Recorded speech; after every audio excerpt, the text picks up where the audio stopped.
Your idea should evolve from the research and investigation that you've already carried out, so before you begin, go back through your sketchbook to remind yourself of what you have done.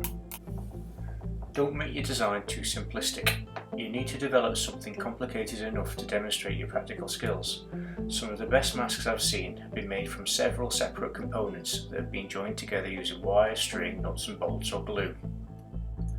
You may want to introduce different materials such as string or dried grass. In the idea that I'm developing here, the hair would be made by attaching strands of twine or similar to the top edge of the mask.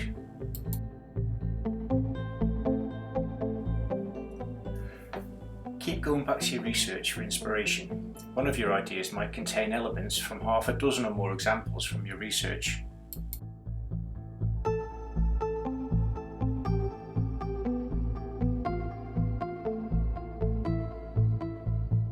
To make your ideas clear to anyone who looks at your work, annotate your ideas.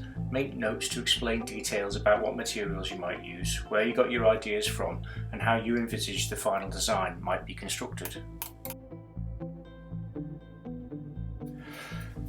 Don't just settle for the first idea that comes into your head.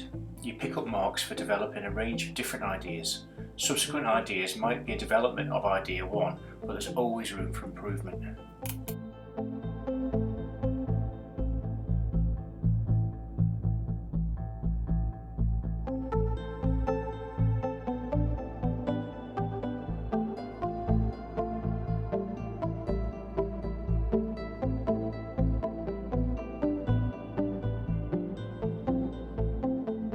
Large areas of empty space on any surface can look boring and uninspiring.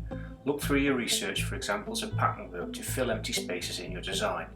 The work you did on your lino print test piece would be ideal for this. Alternatively, you could research tribal tattoos or symbols. Just make sure you include examples of these in your sketchbook.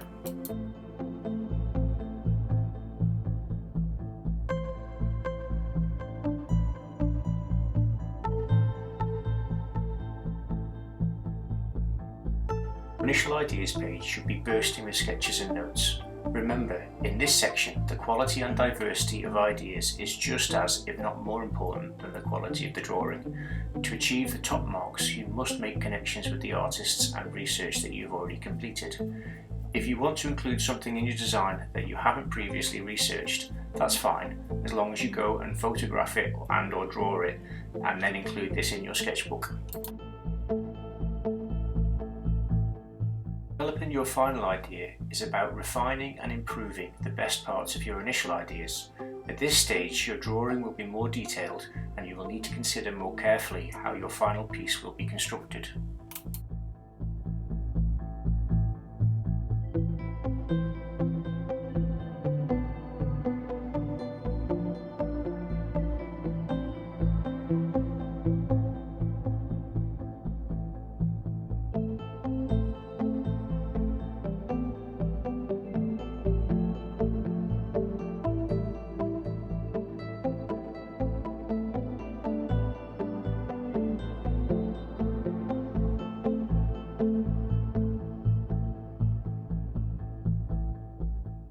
Colour is an important part of any design. For this piece of work, I would recommend adding colour using the watercolour paints given to you at the start of the course.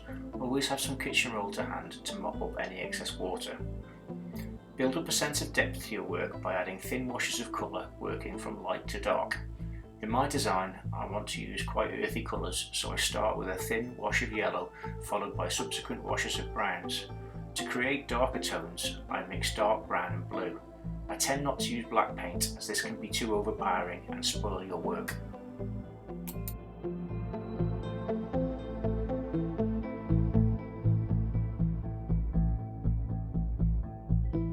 Once you have finished painting, draw back into your work using either a black biro or a fine line pen.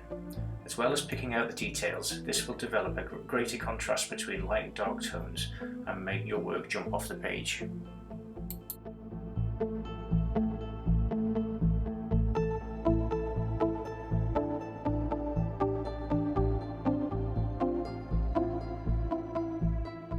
Good idea to keep referring back to previous work to help you improve and refine your ideas.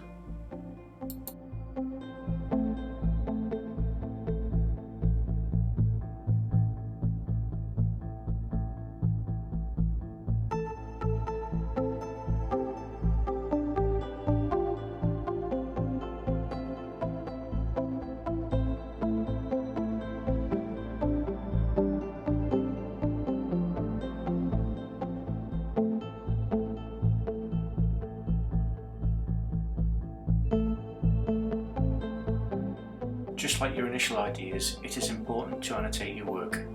Make notes that explain how you think you will make your final piece and what materials you think you will use, and don't forget to include a title. This next stage in the development of your idea is extremely important. It challenges you to break your idea down into separate components and think carefully about how it will all fit together. Now, if you're thinking that you don't need to do this as your mask is only made from one piece, then I would urge you to think of ways to make your design more complicated and therefore get more marks. The page on the right has detailed drawings of each part of my mask with notes to explain each piece. Even at this stage, it's not too late to make changes to your design. In mine, I have decided to replace some of the clay at the bottom of my design with small pieces of driftwood, as I think this will look better.